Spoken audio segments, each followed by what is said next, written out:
Mirëmëngjesit të gjithëve. Atëherë në lidhje me ecurinë e procesit të votimit nga jashtë, paraprakisht ju bëjmë dije, po sikurse mund ta keni ndjekur edhe nëpërmjet informacionit që në kohë reale pasqyrohet në faqen e internetit Komisioni Qendror të Zgjedhjeve, kemi përfunduar dërgimin e zarfave tek votuesit për qarkun Dibër, Kukës, Gjirokastër, Berat, Durrës dhe Elbasan. Kemi nisur sot përgatitjet për dërgimin e dokumentacionit zgjedhor për qarkun Korçë dhe Lezhë dhe në pjesën e dytë të ditës sot ne fillojmë edhe qarkun Tiranë. Deri tani kemi dërguar rreth 90.000 zarfa që përbëjnë rreth 36.3% të numrit total të zgjedhësve që janë regjistruar si votues nga jashtë. Shtetet me shpërndarjen më të madhe të zarfave janë Italia, Greqia dhe Gjermania. Synojmë që gjithë procesin ta përfundojmë brenda 2 ditëve.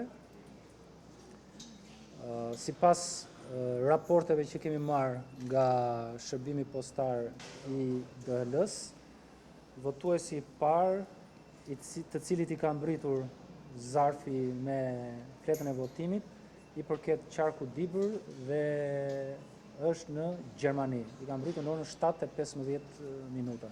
Ky është votuesi i parë i cili ka marrë dokumentacionin zgjedhor dërguar nga Komisioni Qendror i Zgjedhjeve. Janë në mbritje për në Komisioni Qendror të Zgjedhjeve, po janë akoma në trakun e DL-s 111 zarfa, pra 111 votues të cilët kanë votuar dhe e kanë dërguar zarfin, kanë njoftuar, të themi me telefon, postierin e DL-s për ta tërhequr dhe është tërhequr ky zarf nga DHL-ja. Pra me pak fjalë, votimi nga jashtë apo votimi i zgjedhësve shqiptar të cilët banojnë jashtë territorit të Republikës Shqipërisë tashmë konsiderohet i kryer, që në momentin kur njëri prej votuesve i cili e ka marrë zarfin e ka kthyer atë mbrapsht. Besoj që ky është një eveniment në pikpamje të historikut të zgjedhjeve në Shqipëri dhe mendoj që është rasti për të falendëruar të gjithë ata të cilët punuan për këtë proces, në së pari stafin përkatës Komisionit Qendror të Zgjedhjeve, por gjithë partnerët e tjerë të KQZ-s, organizatat shoqërisë civile, media, pse jo dhe përfaqësues të partive politike, të cilët kanë kontribuar për mbarvajtjen e këtij realizimi dhe për mbarvajtjen e këtij procesi. Pyetje. Në fakt, ka influencë mirë në ditës së mbrapsht, Partia Demokratike ka shprehur dhe ka hequr një dyshimi sa i takon prodhimit të zarfit B, pasi sipas pretendimeve të tyre janë treguar më shumë zarfe B, duke ngritur shqetësimin se mos një zgjedhës merr më shumë se një zarf B që përmban dhëna sensitive për zgjedhësin. A janë adresuar shqetësimet e Partisë Demokratike dhe cila është vërteta juaj? Nga kompania e cila merret me prodhimin e zarfave B, janë prodhuar për shkak të problemeve teknike në shtypshkronjë nga ana e tyre një numër më i madh zarfash B për disa votues, por kjo problematikë është thjesht një problematikë e karakterit kontraktual midis nesh dhe tyre dhe nuk ka lidhje, nuk implikon fare procesin zgjedhor. Pse? Mund të prodhoheshin edhe 1000 zarfa për një zarfa B për një votues. Zarfi B e merr vlerën kur futet në sistemin e KQZ-s. Pra kur ne e skanojmë zarfin B, atëherë ky zarf merr vlerën që do duhet të ketë. Dhe nëse një zgjedhës për një zgjedhës është printuar më shumë se një zarf B, në sistemin e KQZ-s ngarkohet vetëm njëri. Do të thonë sa herë që ti mund ta skanosh një herë, vetëm një dhe sistemi të lajmëron që këtë zarf ti ke skanuar. Dhe edhe në rast se të themi për një moment sistemi i KQZ-s nuk do të funksiononte, si nga pikpamja e infrastrukturës dhe teknologjisë informacionit, po ashtu dhe nga pikpamja e gabimit njerëzor, është sistemi i DL-s që nuk të lejon që ti të ngarkosh në sistem më shumë se një zarf B. Dhe pikërisht funksionimi ashtu sikurse do duhet të funksionojë si sistemit të KQZ-s, ashtu dhe i sistemit të DL-s, bëri të mundur që ne të evidentojmë që ka disa zarfa B që janë prodhuar më shumë në numër për një zgjedhës të caktuar. Ajo çfarë është duhet të qartësohet është që nuk ka asnjë mundësi dhe ne i kemi provat për këtë që një zgjedhësi të shkojmë dy zarfa apo dy flet votimi. Ne kemi në KQZ një sistem dy fish të kontrollit, sistemi DL-ja ka një sistem të tre fish të kontrollit, pra kapet në momentin kur përgatitet dokumentacioni zgjedhor, pra të pjesë që përgatit DL-ja, këtu, kapet në momentin kur ngarkohen dhe sistemohen në thas fletët e votimit, kapet kur transportohen këto fletë votimi në qendrën e tyre në Leipzig, dhe kapen nëse nuk është kapur në të gjitha 5 apo 6 si thua çeket kontrollet e mëparshme, kapen në momentin kur shpërndahet. Nëse një zarf shpërndahet i një zgjedhësi dhe të themi një postieri tjetër për rastësi ka shkuar një zarf i dytë i këtij zgjedhësi, ky nuk e shpërndan dot se nuk e ka në sistem.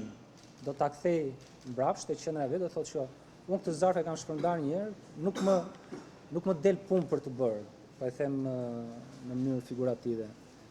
Ndaj shqetësimi i prezantuar me të drejtë deri diku të themi nga Partia Demokratike nuk qëndron realisht, pra nuk ka asnjë gjë për të shqetësuar. Ne kemi patur komunikimet me përfaqësues Partisë Demokratike, janë sqaruar, e kanë kuptuar se si funksionon sistemi dhe në atë çfarë ata kanë konfirmuar, ndjen të qetë që çdo gjë është duke shkuar shumë mirë.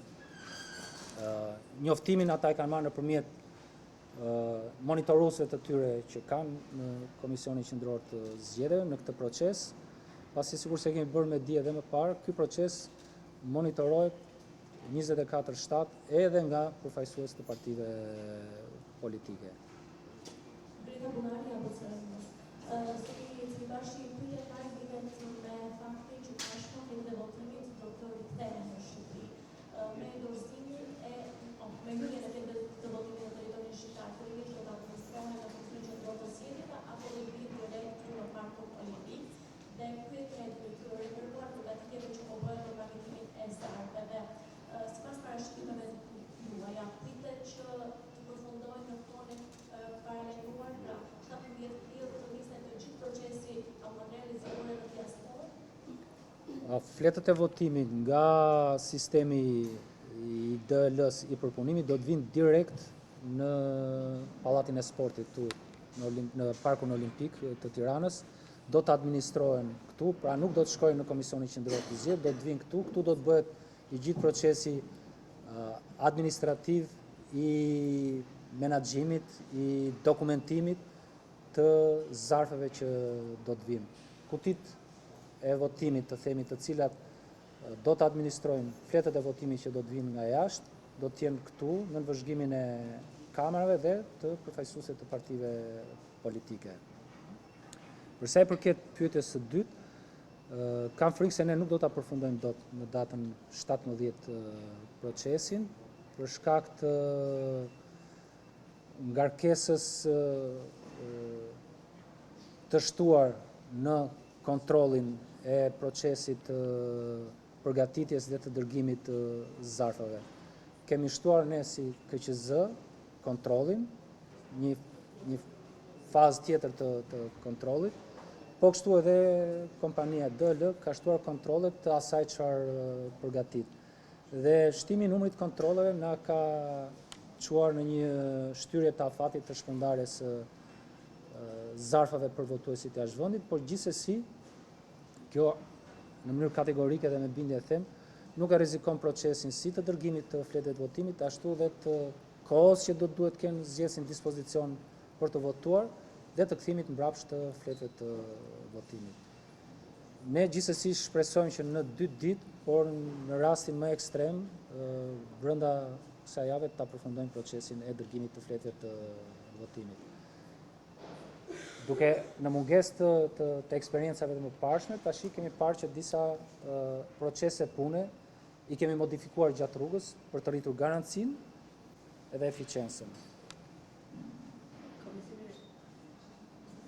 Nga ekonomi dhe por televizion, në komunikimet e mëparshme që kemi pasur së bashku, ju keni thënë se posta do të marrë vetëm adresën e zgjedhësit dhe jo të dhënat personale të tjerë që mund jetë numri i telefonit apo adresa e-mail. Ndërkohë që kemi parë koordinatorë për diasporën të Partisë Socialiste Tauran Palla, që u thotë zgjedhësve se posta do t'i dërgojë një mesazh ose një email për të treguar datën se ku do të shkojë posteri. Ka ndryshuar në fakt metodologjia e komunikimit të postës në zgjedhësit e diasporës? Po, ka ndryshuar, nëse mund ta përkufizojmë kështu. Zgjedhësit nga jashtë do të njoftohen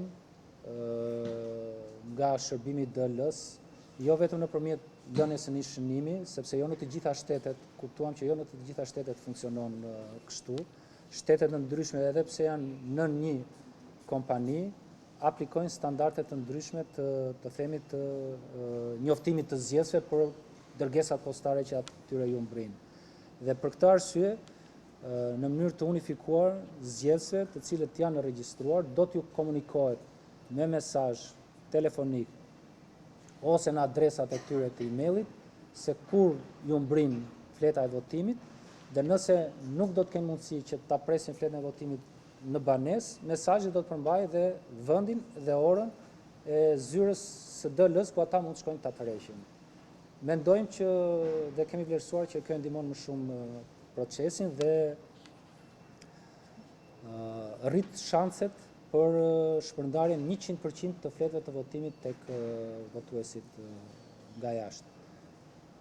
Nëse dikush mendon dhe vlerëson që sa të sigurta janë të dhënat tona dhe dhëna e zgjedhësit, në këtë rast është vetëm numri i telefonit dhe e-mailit, ato janë të dhënat të cilat ata i kanë dhënë pikërisht për procesin e votimit nga jashtë dhe për më tepër i administron për momentin jo vetëm një institucion publik në gjykimin dhe vlerësimin tim me reputacion si Komisioni Qendror i Zgjedhjeve, por edhe kompania DL, që një kompani ndërkombëtare që le ta themi ka një standard ndoshta edhe më të lartë se institucionet publike shqiptare në administrimin të dhënave personale. Pasi nëse prej tyre në një mënyrë qoftë aksidentale mund të rrjedhin këto të dhënat, kostot që ata paguajnë janë, e imagjinoni, shumë merë më të larta se çdo të pagonte edhe një institucion publik shqiptar, kështu që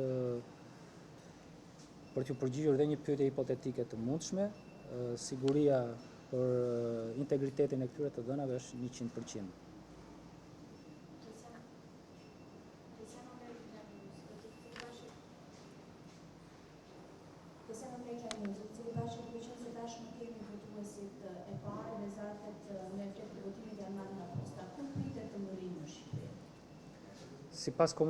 Sipas komunikimit që kemi me DL-n, ndoshta sot pas dite ose nga darka vonë do të mbrin të paktën këto 111 zarfa që janë nisur.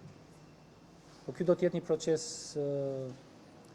i vazhdueshëm dhe me siguri në fund të muajit dhe fund të këtij muaji dhe fillimin e muajit maj, volumi i dërgesave, i mbritjeve të themi të zarfave në KQZ do të jetë mirë.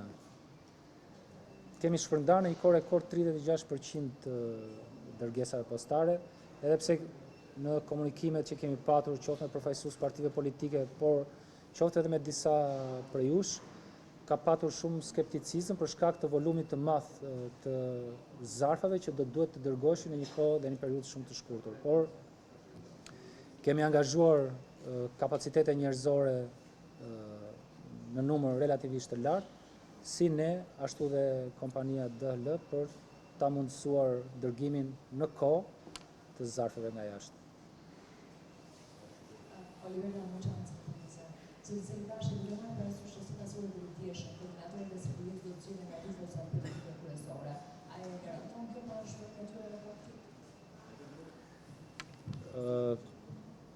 Nëse do të ishte për mua, mjafton edhe një, jam i sigurt qofti i PS-s, qofti i PD-s, do ta përmbushte ashtu si duhet atë detyrë, sepse do të ishte në një marrëdhënie të drejtë për drejtë dhe në një presion pozitiv nga ana e Komisionit Qendror të Zgjedhjeve. Nuk besoj që dikush prej tyre do t'i shkonte në mend që po ignoroj çfarë më vjen nga KQZ, do t'i qasem përmbushjes urdhrave dhe udhëzimeve të shefit partisë time. Por meqense dy partitë kryesore politike ndjen më komode kur secila prej tyre ka një përfaqësues në një proces të caktuar, e pranuam idenë e tyre që secila prej dy forcave kryesore politike të kishte një koordinator të sigurisë dhe të mbarvajtjes së procesit në ambientet ku do të zhvillohet votimi.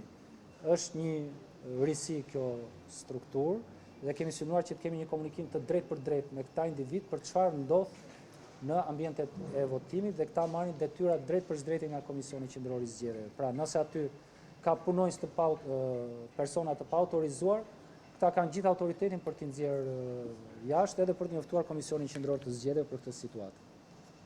Zëri Bashi, na çojnë në televizionin Vizion Plus. Duke qenë se zarfet e para tani më po shkojnë drejt emigrantëve pra në shtëpitë e tyre dhe vota është gati më pranë tyre për ta përcjellë për ta dërguar në shtëpi. Një pyetje për të rikujtuar ndoshta pasi ndonjëherë në vëmendje mekanizmi i mbrojtjes. Çka do të thotë që përveç aspektit moral edhe sensibilizues, a ka një mekanizëm konkret për mbrojtjen e votës, që të thotë nuk do të kemi një tjetërsim vote, duke qenë se ajo është larg monitorimit, po them kështu, ose fotografimi i votës në krau tjetër, që në përfundim kur të gjitha votat të mborinë në shtëpi të mos janë të tjetërsuara ose të diktuara më herët nëpërmjet fotografive. Dua të jemi drejt për drejt në përgjigje edhe pse mund të shkaktoj hilaritet përgjigja. Është përgjegjësi e vetë votuesve se si ata administrojnë votën. Nga momenti që vota gjendet në sistemin e DL-s apo dhe në sistemin e KQZ-s, për këtë garantoj 100% në lidhje me integritetin dhe ruajtjen e fshehtësisë. Nëse votuesit nga jashtë do duan ta shesin, ta blejnë, ta tregojnë, është çështje tyre. Do të thotë që kanë llogaritur edhe pasojat penale për një rast të tillë. Pra nëse dikush mendon që kjo mund ta bëj se nuk do kapem, mund të qelloj që të mund mos kapet, se jo çdo gjë, çdo paligjshmëri që ndodh në këtë botë evidentohet edhe merr sanksionin përkatës. Por nëse do të rezultojë dhe do të ekzistojë mundësia që një fenomen i tillë do të evidentohet, të themi, do të ketë sanksione të rënda penale që shkojnë me 3, 4 apo 5 vite burgim. Ka rëndësi ta kuptojnë të gjithë votuesit nga jashtë, do duhet të shqetësohen më shumë, nëse ma lejojnë këtë ta them, për atë se si ata vetë do të sillen me votën, se sa si do sillet KQZ apo DHL-ja me votën e tyre. Pra, vëmendja është më shumë tek ata vetë dhe duhet të jetë tek ata vetë, se sa tek sistemi. Marsi Koreshi nga Syri Televizion për të vijuar pyetjen e koleges në lidhje me ndryshimin e mënyrës së gjurmimit të votës së diasporës, që tashmë ato do të kontaktohen me numrat e telefonit. Çfarë e bëri që zënë të ndryshojnë mendje? Kishte një propozim nga parti politike, sugjerim nga kompania postare, apo çfarë ndodhi pasi në të gjitha konferencat ju e keni bërë të qartë që në asnjë mënyrë nuk do të mundet që numrat e telefonit apo të dhënat personale të emigrantëve të përdoren qoftë edhe nga kompania postare. Si në konsultim me partitë politike, dhe për këto mund t'i pyesim, mund t'ja konfirmojnë ato vetë, të gjitha pa përjashtim, por edhe në konsultim me operatorin e shërbimit postar DL, kuptuam që do t'ishte me dobi dhe është rezulton t'jetë me dobi që komunikimi të bëhet nëpërmjet numrave të telefonit edhe adresave të emailit, të cilat votuesit nga jashtë i kanë depozituar, të themi, në Komisionin Qendror të Zgjedhjeve për qëllim të votimit nga jashtë. Dhe nëse, sikur se thash, për dikë akoma mund të ekzistojë shqetësimi se si mund të përdoren këto të dhëna, fakti që sot nëpërmjet numrit të telefonit, se vetëm për këto dy të dhëna flasim, numrin e telefonit dhe adresën e emailit dhe për asnjë të dhënë tjetër, ne nuk e kemi ndarë me DL-n, duke parë që e përmirësojmë procesin e shpërndarjes dhe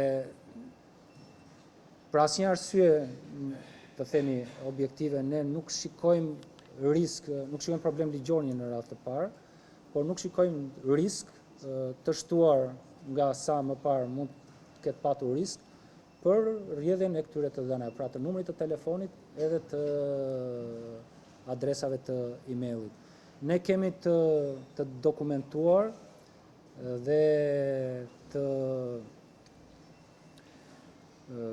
nga pikpamja teknike të regjistruar se si ky proces ka ndodhur, se ka edhe element teknik që implikojnë procesin e kalimit të dhënave nga një subjekt tek subjekti tjetër. Kështu që kushdo që ka interes përpara se të dali me konkluzione, është i lutur të vi të bëjë gjithë verifikimet e mundshme nëse ka këtë shqetësim. Por sikurse e kam bërë me dje dhe më herët kur filloi procesi i regjistrimit të votuesve nga jashtë, KQZ ka një vëmendje të shtuar, sepse dim se çfarë historirash dhe eksperiencash jo të mira ka ndodhur në lidhje me të dhënat e qytetarëve shqiptar, dhe për këtë arsye e kemi të shtuar vigjilencën dhe protokollet e kontrollit për këtë çështje.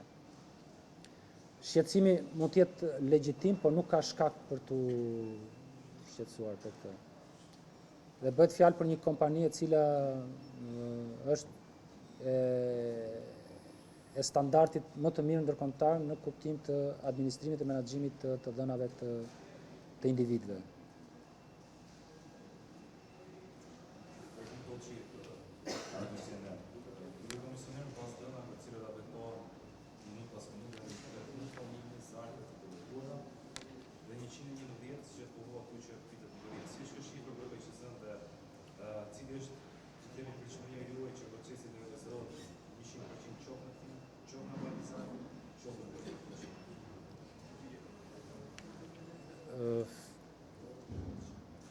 Sinqerisht nuk di ta them, por numrat në lidhje me mbërritjen janë i kurajues. Pra kemi 8% të votuesve që janë regjistruar deri më sot, të cilët e kanë marrë zarfin. Dhe për ne ky ka qenë shqetësimi kryesor për shkak të problematikave me adresën që kemi konstatuar në jo pak raste gjatë procesit të regjistrimit. Por deri tani nuk kemi qoftë një raportim të vetëm nga kompania DL që nuk ka mundur të dorëzoj zarfin tek një zgjedhës. Deri tani. Kuptohet që janë në proces, janë gati 90.000 zarfa të cilat janë në proces të shpërndarjes.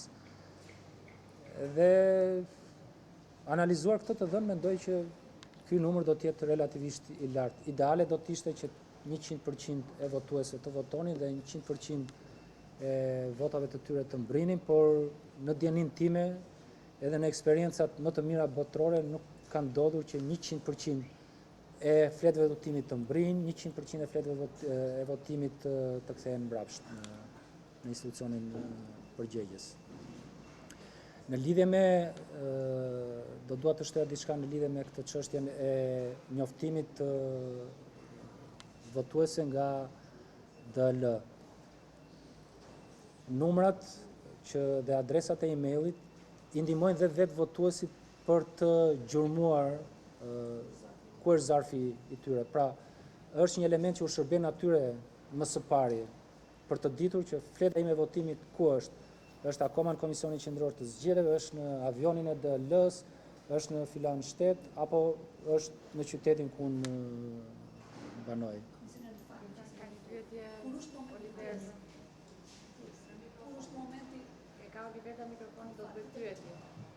Kur është momenti i parë që i shkon asaj kreditor? Kur do vëdëja çështja një parë të zgjedhësit? Kur e merr nga ju këtu kur mbyllet zarfi këtu apo kur është momenti që fillon gjurmimi për të nga zgjedhjes? Që në momentin që DL e fut në sistemin e vet të procesimit, i dërgon një njoftim zgjedhësit që ju do të merrni një, ndoshta në Leipzig kur mbrin atje në qendrën, nuk di ta them këtë, nëse fizikisht ndodh këtu nga Tirana apo ndodh në Leipzig, por që në momentin kur kjo si e dhënë futet në databazën e DL-s, gjenerohet automatikisht mesazhi që juve do t'ju mbri një njoftim do t'ju mbri një dërgesë nga Komisioni Qendror i Zgjedhjeve. Kryeministri Edi Rama ka publikuar ditën e sotme një fotografi të një emigranti me figurë që ka marrë zarfin e DL-s. A është korrekte nga ana e kryeministrit se ka publikuar sigurisht nga qendrëtarët e institucionit dhe në fotografi?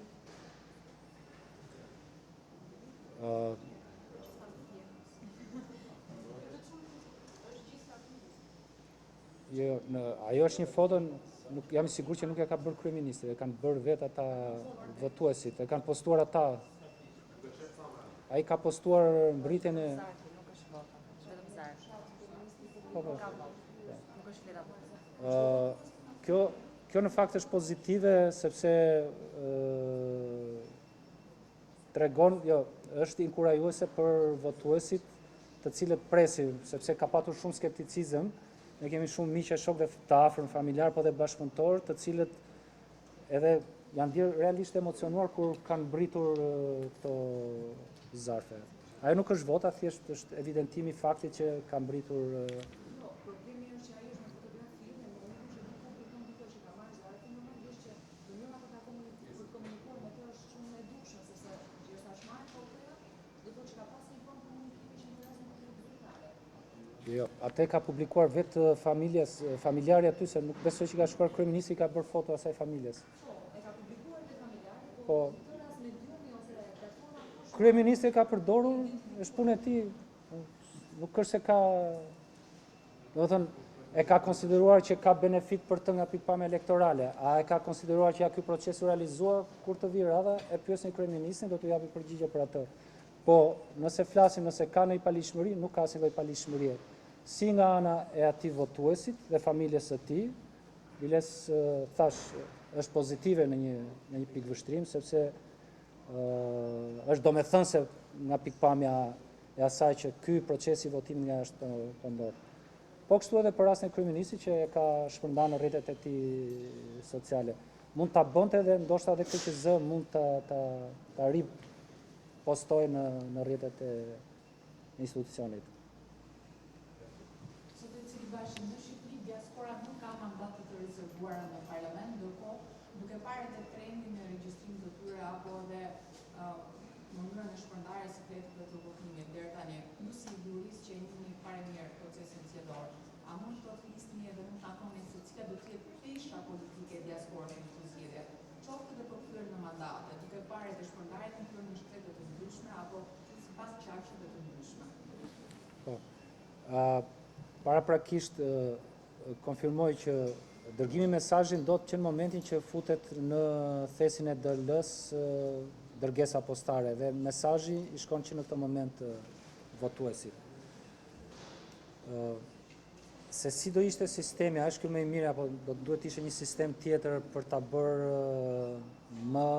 më pesh votën e diasporës, do duhet ta themi pasi përfundoj ky proces dhe mendoj që nuk do ishte me shumë dobi. Por numri i lartë, relativisht i lartë i votuesve nga jashtë dhe i votave të mundshme që ata mund të kthejnë mbrapsht, të bën të arsyetor që pesha e votës së tyre do të jetë signifikative. Ose nëse mund ta them më qartë, ja ka vlerë dhe do t'ja vlej për këto zgjedhje mundimi dhe mundi të gjithëve, përfshi dhe vetë votuesit që do të votojnë për këto zgjedhje, sepse janë rreth 250.000 votues gati dhe janë gati 21 mandate apo 20 mandate të cilat bëjnë diferencë për çdo prej forcave politike. Se si ata do të votojnë, natyrisht asnjë prej nesh nuk e di.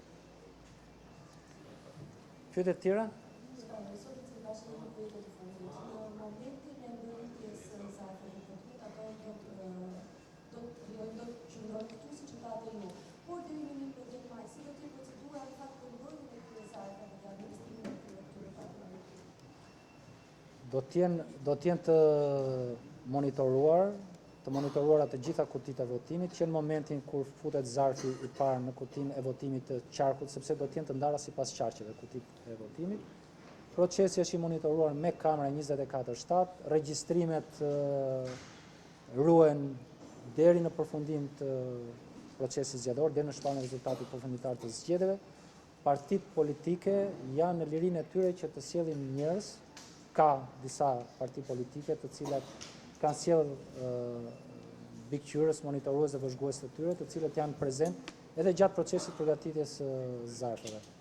Edhe gjatë procesit që në momentin kur mbrin fletët e votimit dhe gjatë procesit administrimit, mund të lënë njerëz 24/7 njerëz të tyre këtu për ta parë dhe për ta mbikëqyrur. Komisioner Pate përruar, me sa duket sistemi ju online i sistemi që gjetë përmandi shpërndarjen e zarfeve, nuk është i aplikuar koreane, përse ju tha që në 111 tashmë kanë votuar, ndërkohë që në sistem janë 35% që e kanë marrë zarfin, pra kanë mos përkushtuar. A ke një dhënë reale se sa janë njerëzit që e kanë marrë zarfin deri në brenda ndoshta kësaj?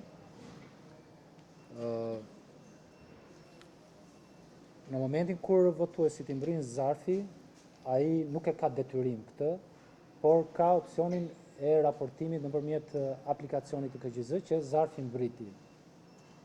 Duke qenë se jo të gjithë do ta bëjnë dhe nuk janë të obliguar, ne nuk kemi informacion si KQZ në momentin më të parë se sa është numri atyre të cilët e kanë marrë zarfin.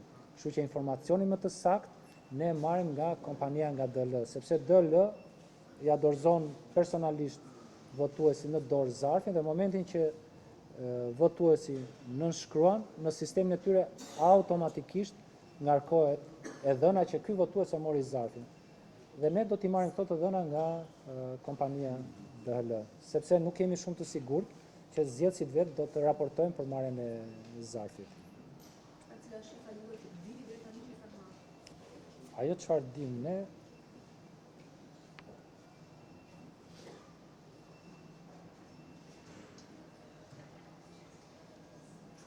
janë vetëm 36 votues të cilët e kanë skanuar QR kodin dhe nëpërmjet aplikacionit kanë raportuar që zarfi mbriti.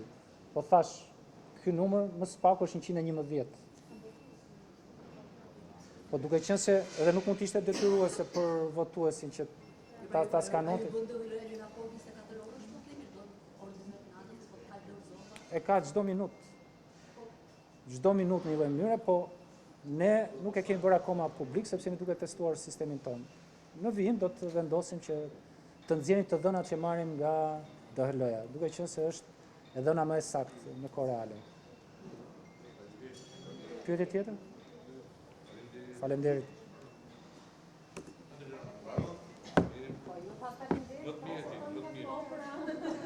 Doni gjë tjetër?